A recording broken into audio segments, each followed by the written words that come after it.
District central police मौरखा 4 मई 2024 पापोश नगर police की खुफिया इत्तला पर कार्रवाई। स्ट्रीट क्राइम की दर्जनों वारदातों समेत पापोश नगर की हदूद में दौरान डकैती शहरी को जख्मी करने वाला मुलजिम गिरफ्तार।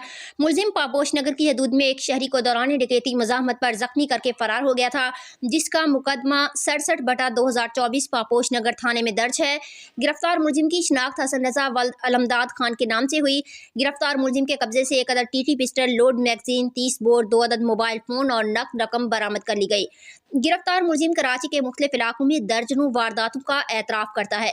मुलजिम ने बताया कि 27 मार्च को अपने साथी के हमरा कश्मीर रोड पर एक शहरी से वारदात की, जिस पर शहरी के शोर मचाने पर अवाम ने घेर लिया और अवाम ने उसके साथी उबैद को पकड़ लिया, जबकि मुलजिम वहां से फरार होने में कामयाब हो गया। वारदात का मुकदमा 161/2024 जमशेद क्वार्टर थाने में दर्ज है।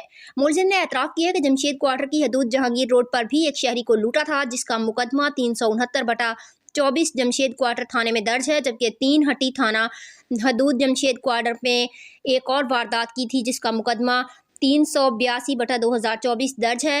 गिरफ्तार मुलजिम से मजीद इंटेरोगेशन जारी है और मुलजिम की मजीद मुकदमात में गिरफ्तारियां मुतवक्के हैं। तर्जुमान SSP district central Zeeshan Shafiq Siddiqui, PPM PSP।